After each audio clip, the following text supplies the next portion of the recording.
Before we get into today's show, let me tell you about the latest deal from Mike Lindell, MyPillow. Once again, the big box stores have canceled their orders simply because they don't agree with Mike Lindell's politics. They don't like it because he supports President Trump. Well, he's going to pass that savings on to you. No more middleman. And boy, does he have some great deals on the Giza Dream sheets and the Percal bed sheets. Listen to this. Giza Dream queen size, normally $139.98. Your wholesale price, $69.99 when you use promo code Joey. King size, only $79.99. The Percal queen size, normally $89.98. Your wholesale price, $29.98 when you use promo code Joey. Just call 1-800-893-4059 or go to mypillow.com. Always use promo code Joey. Free shipping options available. This allotment's not going to last very long. When they're gone, they're gone.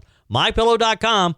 Promo code Joey. Thanks for joining me in the PhD Weight Loss and Nutrition Studios. To lose weight for the last time, visit myphdweightloss.com. Welcome in, and boy, am I glad it is Friday for a lot of reasons. Maybe it's time to get into the weekend, calm down, let tempers calm, and get our heads back around a common goal, and that is making America great again. Where do you start on a day like today? Bet you can't guess what today's topic is going to be, can you? The problem is, where do you start on a story like the one that we've seen unfold in the past 48 hours or so between President Donald Trump and Elon Musk, this billionaire's feud? Well, we have a lot of details for you, a lot to talk about, and of course, I'd love to hear from you as well. You can email me, you can text me, you can leave me a message on the MyPillow message line, 864-477-JOEY, 864-477-5639. A Guatemalan man who was deported to Mexico despite stating that he feared being persecuted there was flown back to the United States yesterday after a judge ordered the Trump administration to facilitate his return. He is the first to be returned. We have the details on that. And with all the drama in Washington, bad news has made its way to the Palmetto State. A battery cell maker is pausing work on its manufacturing plant under construction in the Petey area of South Carolina, delaying its pledge of 1,600 new jobs for South Carolinians. It's going to be a busy one, folks, a busy one. I told you we'd be back. And ye shall know the truth, and the truth shall make you free. It's Joey Hudson. I wanted to name it the Joey Hudson bill, but they don't allow you to put names on bills. But I wanted to call it the Joey Hudson bill because I know that one's been near and dear to you for a number of years. That's how it's done. Let your voice be heard. And the truth shall set you free. Here's Joey Hudson. So where do you start, really? I mean, how did this relationship between two billionaires, two men with very strong opinions, two leaders, go south so fast? What started as a cozy friendship between a billionaire tech mogul and a billionaire ex-president has gone off the rails in a spectacular real-time meltdown. Obviously, I'm talking about Elon Musk and Donald Trump. And it appears they're officially at war. Or are they? Let me set the stage. It was not a good day for Elon Musk. Tesla stock was falling like a rocket out of the space. SpaceX is getting dragged into political drama, just like Tesla got dragged into political drama. Musk is out there accusing Donald Trump of being in the Epstein files. So yeah, it escalated pretty quickly.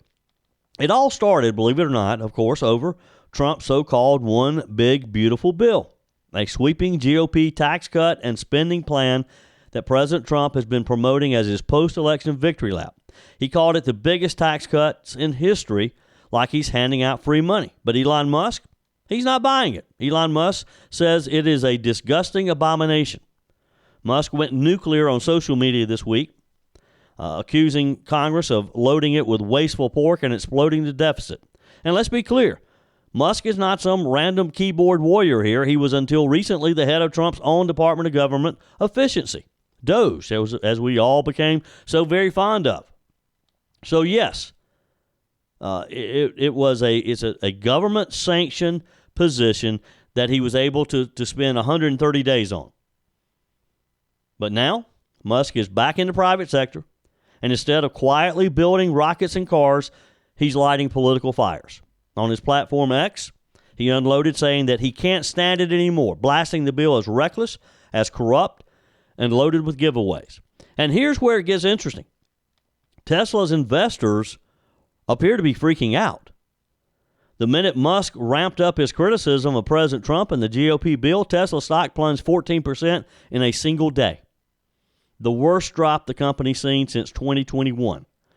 Not to mention how much it had dropped just in the few months that Elon Musk had been involved with DOGE. The man has lost billions on paper. At after-hours trading, and I mean, we're talking about a 17% collapse in 2 days. That's billions in shareholder value just gone. Wall Street's watching this feud like it's a cage fight, like it's a wrestling match. Except this has some serious consequences for a lot of people. Those Tesla stockholders, they don't appreciate a public feud like this affecting their 401ks. And look, this isn't just about money.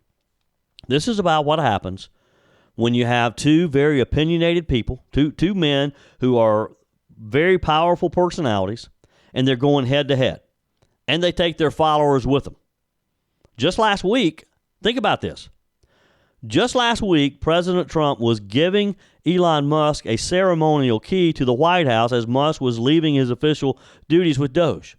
Elon gave an incredible service, nobody like him, and he had to go through the slings and the arrows, which is a shame because he's an incredible patriot. The good news is that 90% of the country knows that, and they appreciate it, and they really appreciate what he did. And I gave him a little special something we have here. Thank you. A very special that I give to very special people.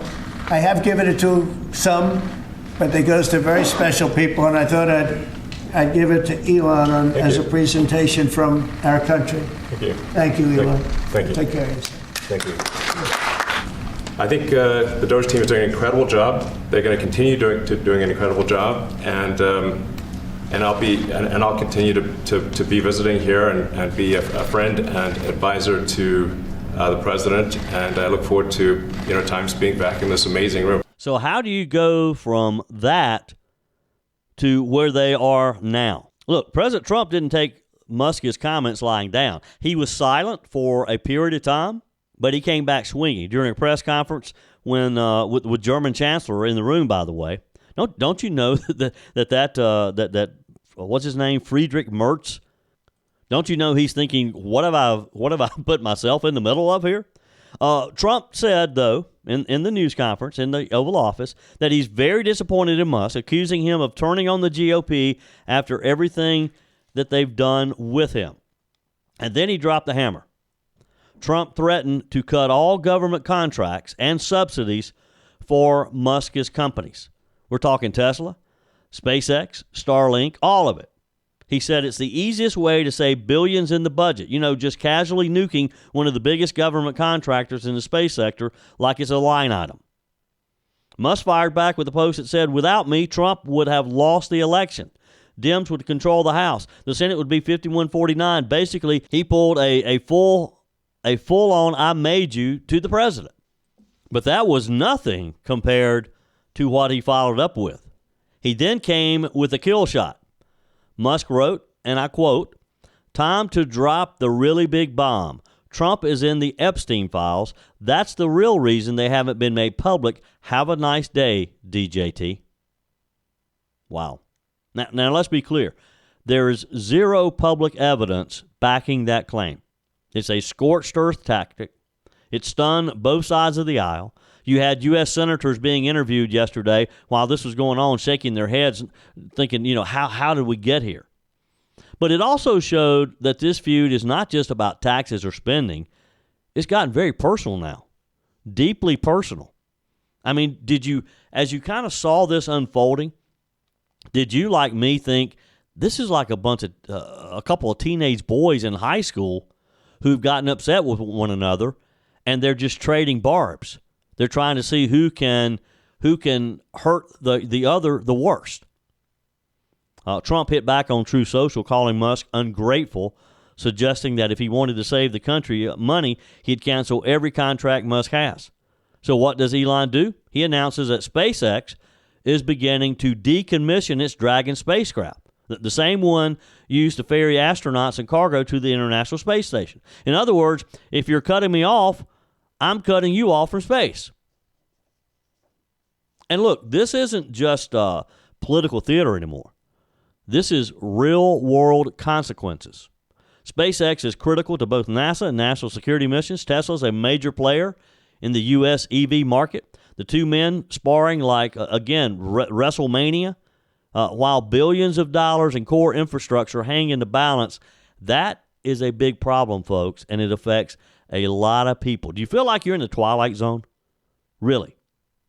Do you feel like that things have just gone south so quickly?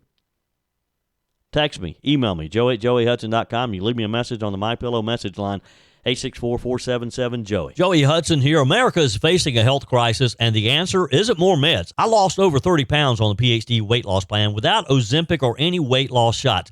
Don't settle for a lifetime of medication. GLP-1 injections like Ozempic help some people lose weight, but they come with side effects, high cost, and most gain it back when they stop. At PhD Weight Loss, we reveal Big Pharma's big secret. Your body already makes GLP-1, the appetite-fighting hormone. Our program helps your body make it naturally so you'll drop the pounds faster. With the PhD method, no side effects, no long-term risk, no rebound weight gain, just natural, lasting results, all without hunger or cravings. Right now, get a free body scan and personalized metabolic assessment. Discover your body's true potential without a shot. It's free and gives you the keys to your personalized plan. Do like I did and don't trade your health for a quick fix. Call now at 864-644-1900. That's 864-644-1900 or visit myphdweightloss.com, myphdweightloss.com. Many of you are sounding off. You have your own ideas of what's taking place and how we should respond to this. On the text line, Faye writes, Joey, do you think Musk and Trump are acting? Are they for real? Life in Trump's world is certainly not dull, stressful, but not dull. And you know, Faye, I've had a lot of people. My buddy Mike Gallagher called me yesterday, said, do you think they're trolling one another? Do you think this is really a feud? I think it really is real. Now, I don't think it will end up as bad as it looks right now. But yeah, I don't think they're trolling one another. Ray says, here we are, Joey. There's so many wins for America first, and we must be thankful. However, this rift between Musk and President Trump is being driven by the mainstream media. We must be strong and not let the media tell us what is wrong. These two are so much alike and such patriots that we cannot allow the media to push a wedge between them. Please, both of you, stop and make peace. I agree with you, Ray. I agree with you. Tony says, Joey, I owe you an apology. After listening to Charlie Kirk break down the big bill, I was wrong. It is a good bill. Well, Tony, I think you're right. There are some pieces of this bill that I'm not crazy about. There is some spending cuts that I think can be worked out. But overall, I think it is a good bill. Scott from Toccoa says, Elon is not wrong. Why are they even there? The Republicans are out there, 1, spending millions on luxury hotels in Ukraine, 2, not voting on any DOGE cuts, 3, spending 60% of their time on vacation, 4, not codifying executive orders. I am starting to think we will not be able to vote our way out of this. Appreciate your comments there, Scott. Dan writes, I'm on the side of Elon Musk. Does not make sense of what the Republicans are doing if they're saying they're conservative. I understand about making the economy grow faster with tax cuts, but they should budget in the budget tax savings or savings to the federal government to pay down the debt. Specifically, I would think they need to pay down at least $1 trillion a year, so in 30 years, 40 years, we can pay this crap off. Albert says, Republicans should take one item from the Democrats' playbook, unity, in all capital letters. The Republicans in Georgia didn't have unity, and we ended up with 2 Democrat senators. These 2 Democrat votes are a big deal in the Senate. And Jennifer says, wow, I knew Elon would likely get wacky at some point, but I didn't expect this kind of drama queen meltdown. Trump has already won this battle. Look, like any disagreement, there are always 2 sides. The president says that Musk's opposition to the bill stems from its nixing of an electric vehicle tax credit that benefits companies like Tesla. But Trump said that provision has always been part of the measure, and Elon Musk knew it. In the Oval Office, Yesterday, Trump said, I'm very disappointed because Elon knew the inner workings of this bill better than almost anybody sitting here, better than you people. He knew everything about it. He had no problem with it. All of a sudden, he had a problem, and he only developed the problem when he found out that we're going to have to cut EV mandates because that's billions and billions of dollars, and it's really unfair. Musk immediately responded on X to those statements, urging a removal of the disgusting pork included in the measure. He also said that it was false that he was shown the measure even once. On his post on X, he said, whatever. Keep the EV solar incentive cuts in the bill, even though no oil and gas subsidies are touched. Very unfair. But ditch the mountain of disgusting pork in the bill, he said. In the entire history of civilization, there has never been legislation that's both big and beautiful. Everyone knows this. Either you get a big and ugly bill or a slim and beautiful bill. Slim and beautiful is the way to go, Musk said. Trump also said yesterday that Musk recommended that his ally Jared Isaacman serve as NASA administrator. Trump said he pulled Isaacman's nomination due to political differences. He said, I didn't think it was appropriate. He happened to be a Democrat, like totally Democrat. I mean, who knows? The truth is somewhere in the middle. Sean Hannity is predicting, and Sean Hannity knows both of these guys pretty well, and he predicts that they'll make up and be friends again. So let's be very blunt here. Big deal. It's an online public spat between two very powerful men over what is really a policy difference. It got personal, and still, despite all the bad blood, I'm going to make a bold prediction. I could be wrong. I think that Donald Trump and Elon Musk, they'll work it out eventually. They'll become friends again. And I hope he's right. There's just a whole lot of stuff said in the last couple of days that sometimes it's hard to back some of that stuff out. It's hard to walk it back. Late yesterday afternoon, President Trump on Truth Social said Elon was wearing thin. I asked him to leave. I took away his EV mandate that forced everyone to buy electric cars that nobody else wanted, that he knew for months I was going to do, and he just went crazy. He said the easiest way to save money in our budget, billions and billions of dollars, is to terminate Elon's governmental subsidies and contracts. When you start threatening things like that, I guess you kind of expect Musk to jump back, right? But luckily, and again, I hope Sean Hannity's right, and it may have already started. Late last night, Politico published this. This is a story from Politico at about midnight last night. Signs of a truce are emerging in the increasingly bitter clash between two of the world's most powerful men. President Donald Trump projected an air of nonchalance in an interview yesterday with Politico during a day of sparring over social media with Elon Musk. Separately, White House aides, after working to persuade the president to temper his public criticism of Musk to avoid escalation, scheduled a call Friday with the billionaire CEO of Tesla to broker a peace. During the interview with Politico, Trump said, "Oh, it's okay." This was a brief telephone call when he was asked about this very public breakup with his one-time mega backer. He said, "It's going to be very well, never done better." So maybe this is the first signs that there's already a truce in the works. We'll see. Your comments are welcome on the Furman Ford text line, 864-477-JOEY. That's 864-477-5639. Emails always welcome, joey@joeyhudson.com. Speaking of the Furman Ford text line, it's never been more important to support locally run businesses owned by people who actually live here in the upstate. Let me take a minute to talk with you about our friends at Furman Ford. If you're looking for a new vehicle, maybe a great pre-owned vehicle, one you can trust, or maybe you're looking to order that special vehicle. Either way, if you want a new one, a brand new one, or a pre-owned that you can trust, the folks at Furman Ford, they're there to help you. Their name is on the sign because their name is on the line, because every single transaction is important to them. Jim Furman, Matthew Furman. They do business the right way. When you stop by, when you give them a call, or maybe when you just send them a quick email, you're always going to have access to a member of the Furman Ford family. And by the way, they also offer great service, and you're not going to have to wait weeks and weeks to get it done. And you do not have had to purchase your vehicle at Furman Ford. Doesn't even have to be a Ford. They service all makes and models. Visit my friends at Furman Ford online at furmanford.com, furmanford.com. Had a great time last night. The Fellowship of Christian Athletes is just a wonderful organization. They do a lot of great things. And it's not just high school sports. They have a big presence in college sports, and especially so at Clemson University. Now, for those of you who have listened to me for any period of time, you know that I am a South Carolina Gamecock fan.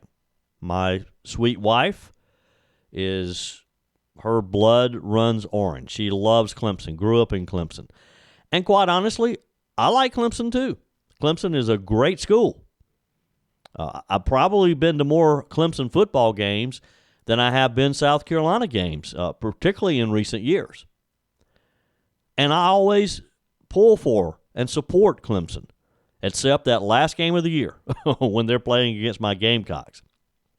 But I have really grown to respect Dabo Swinney and what he is doing at Clemson, because it's beyond just football. And I sat there at Dabo's home last night.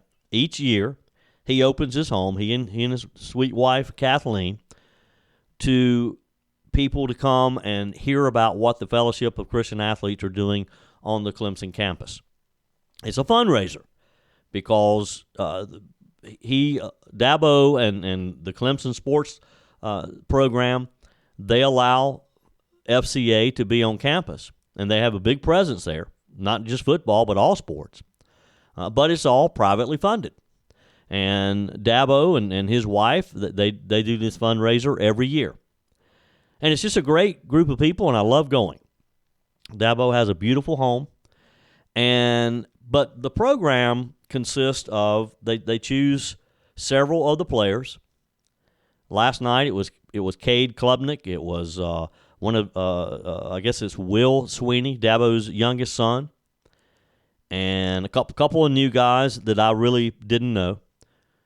But it's just so inspiring and moving to hear these young men talk about the role that their faith plays in their lives, their personal lives, and in their football life. And this is encouraged. So again, the program was there were, I think, 5 players, and my friend Jane Robelo from WYFF, she just asked some questions. And it's just a sort of a forum type thing. And to watch those young men talk about their faith and how important it is, particularly in today's world, that they're so public about their life's journey with Christ. It's inspiring and it's encouraging to know that there are young men like that who it'd be very easy for them not to be involved.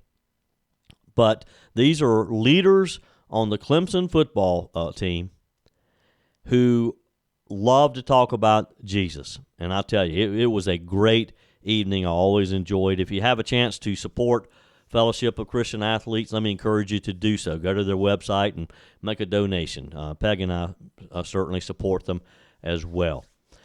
We're going to pause for a minute from our Donald Trump, Elon Musk saga to talk about there is other news out there. Let me ask you a simple question. Who runs the country? Is it you? Is it the man that you elected, President Donald Trump? Or is it a bunch of unelected activist judges who've decided that they get to dictate immigration policy from a bench in Boston? Because once again, we have a perfect case study in judicial overreach over the open border ideology that some of these judges share, and the left's obsession with dismantling anything and everything that puts America first. This week, a federal judge, Brian Murphy in Boston, ordered the Trump administration to fly back into the United States a Guatemalan national who had been deported under proper enforcement protocols. Now, you might think, well, if the guy was deported by mistake, that sounds like a rare exception, right? Well, that's what the media wants you to believe. They dress it up in sympathetic packaging, just like they always do. But the reality is more sinister. Let's be clear. This wasn't just any migrant. According to court papers, the man, referred to only as OCG, was deported to Mexico. And now he's back. Why? Because the left's lawyers and the activist judges in their pocket are working overtime to undo every inch of progress that President Trump has made in securing our border. We're now in an upside-down world where a judge can override ICE, a judge can override the DHS to fly someone who had already admitted he was in Mexico back into the United States. Now, let me read to you what the judge said. He said the administration's claim that this OCG didn't fear going to Mexico was based on erroneous information. Well, gee, Judge, if you're so sure of that, why don't you get down to the border and start screening the tens of thousands of people who are trying to get into our country? Fortunately, Donald Trump has put a stop to it. And we're down to a very few who are actually successful in getting into our country now. Thank goodness. This guy, he's not even a Mexican national. He's from Guatemala. So why are we flying him from Mexico to the United States?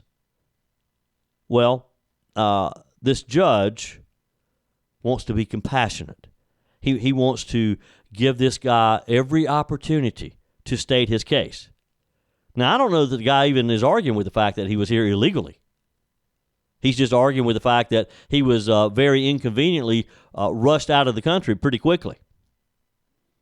The radical left, through the judiciary, again, is doing everything it can to re-implement catch and release, to cripple ICE, to sabotage the president's deportation agenda, and to erase our national borders with the stroke of a pen.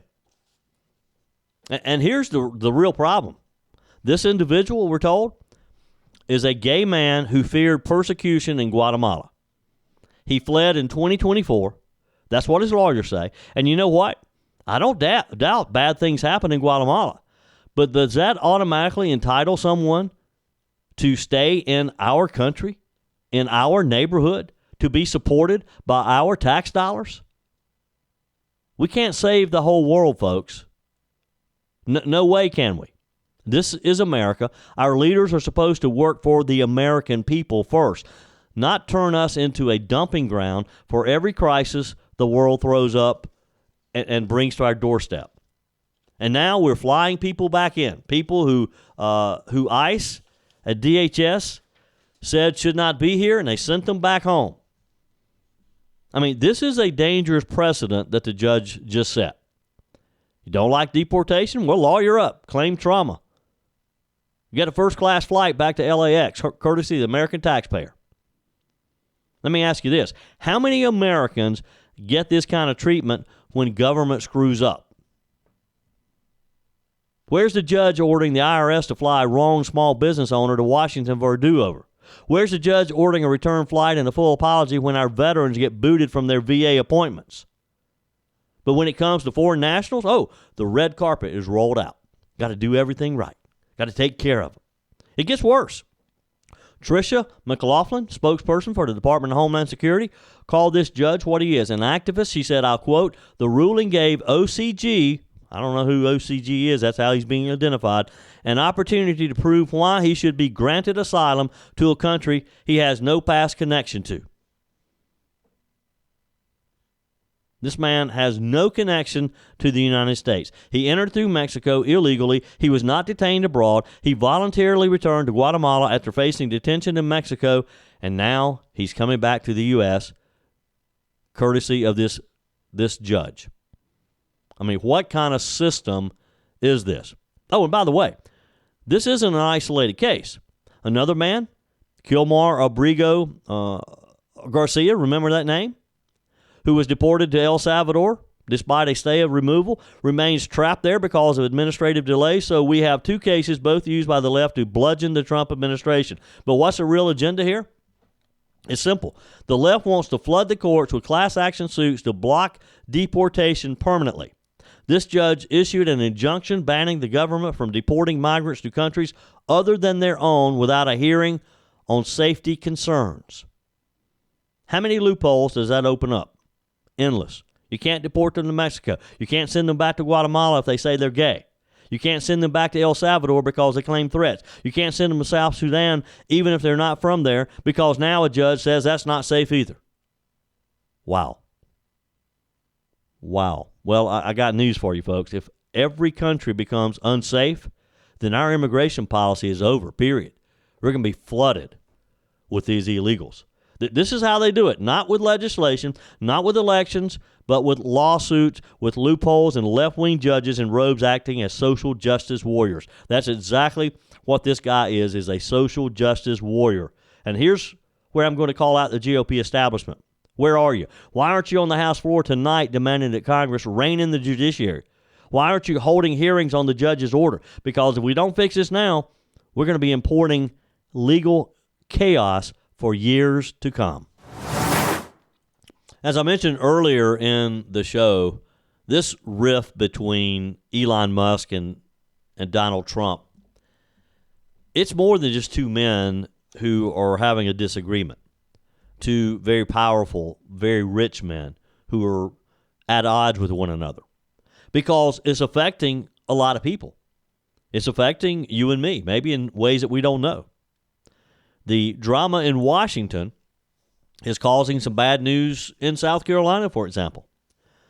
Governor McMaster yesterday says that the uncertainty in Washington, and not just this rift between Donald Trump and Elon Musk, but just some of the things that the left and the mainstream media have been attacking the Trump administration on tariffs, for example. So McMaster says that this uncertainty in Washington is the cause of a battery cell maker pausing work on its manufacturing plant under construction in the PD, delaying its pledge of 1,600 new jobs for South Carolinians. This company, with a lot of fanfare, a few years ago, made the announcement. It's Envision Automotive Energy Supply Company. They announced a few years ago this huge battery plant that they're going to build. They announced a work stoppage yesterday, 2 years after breaking ground on the facility near Florence. The spokesperson, Brad Grantham, in a statement said, AESC has informed the state of South Carolina and our local partners that due to policy and market uncertainty, we are pausing construction at our South Carolina facility at this time. We anticipate being able to resume construction once circumstances stabilize. Now, the Japanese headquartered firm has already invested more than $1 billion into their Florence facility. He said the company fully intends to meet our commitments to invest $1.6 billion and create 1,600 jobs in the coming years. He did not indicate, though, what the new timeline might be. The company declined to provide any further comment. Now, maybe, just maybe, a couple of years ago when they made this big announcement, that was when the Biden administration was working towards making you and me buy an electric vehicle in the next 10 years or so. Maybe they got a little ahead of themselves. I don't know. I hate that they've invested this much money into a plant, promised these jobs. And by the way, there's some state money involved in this too because of some of the tax incentives. Now, Governor Henry McMaster, while speaking to reporters, pointed to the uncertainty in Washington as a reason, but he also said not to panic. He said, we hate to see it happen, but a pause is okay, noting that a temporary suspension last week at Volvo's Low Country plant as well. McMaster, of course, is an early supporter of President Donald Trump. He's a staunch supporter. He said there's no doubt that changes must be made to international trade policy while recognizing that the administration's roller coaster tariff announcements will have some effect. McMaster said the tariffs are going up and down, and some of those are being paused. He also addressed the uncertainty of what Republicans' massive bill on taxes and spending will do for the electric vehicle industry. And that's the big concern. as it was passed by the U.S. House. The bill would eliminate electric vehicle tax credits. That supposedly is what started the whole rift between Elon Musk and President Trump. I don't know. Musk claims that it had nothing to do with it. The president yesterday claims that that when Elon realized that they were going to keep that part of the big, beautiful bill intact, that it's going to it'll have a big effect on Tesla for sure. Thus, Elon Musk. But look, it was pie in the sky to begin with, because the American people don't want the government making it so difficult for Ford and Chevrolet to build a gas-powered, diesel-powered pickup truck, for example, as opposed to an electric one, being made to buy an electric one. We just don't want that. Regardless, Governor McMaster said he's confident that South Carolina's economy, despite all the ups and downs, is still going up, up, up, and that's a quote. He said that he's communicating with South Carolina's legislative congressional delegation. He's communicating with company officials and the White House, he said. He said, let things play out because all these changes are taking place, so I'd say relax if you can. We believe that. Give it some time. It'll all work out. And I think some of it will work out. I don't know that there's going to be as big of a demand, though, for these batteries as this company once thought there was going to be. I mean, there was already a crack in the armor of this whole electric vehicle thing even before Trump took office. Demand wasn't meeting the expectations. Now, electric vehicle sales have continued to rise, both nationally and globally. The lag has led multiple setbacks, though, for this fledgling industry, with canceled investments both nationally, here in the Palmetto State, as well as automakers easing away from goals of going all electric in favor of a mix of electric and plug-in hybrids, which is the common sense thing to do anyway. A repeal of consumer tax credits could further slow that progress, which it most likely will. AESC's pause comes just 4 months after the battery cell manufacturer pulled back on earlier plans to expand the plant beyond its original scope. I mean, they saw this coming, not just the tax credits, but they saw the industry not growing as quickly as they had expected it. Now, we're also told that it will not affect the deal that AESC had with BMW here in the upstate. They had contracted with AESC to produce batteries for the German automakers' manufacturing facilities here in Spartanburg. BMW has already invested $700 million in its own battery plant in Woodruff, planning to place the cells that it receives from AESC into batteries that it assembles there. BMW spokesperson Steve Wilson said those battery assembly plans are still on schedule to begin in 2026. Now, yesterday's announcement by Governor McMaster was not the first signs that there was a little shakiness in this whole deal. Between the initial announcement in 2022 and March of 2024, AESC rolled out 3 separate rounds of investment and promises of jobs in Florence. In addition to supplying BMW's Spartanburg County assembly plant, the company made plans for a second building that was supposed to produce battery cells for a BMW plant in Mexico. But in February, AESC told the state that the first factory would be enough to meet the demand for both BMW facilities. So it pulled out of a plan for the second $1.5 billion building, along with the 1,080 jobs that came with it. In turn, South Carolina withdrew its $111 million in state funding for that particular phase. So, there's been signs that there was going to be problems for a while now. The remaining $121 million in bonds and $135 million in grants that Commerce offered as an additional incentive to lure AESC to South Carolina are so far unaffected by the shutdown. Commerce spokeswoman Alex Clark said South Carolina is fully and unequivocally committed to supporting existing companies, including AESC.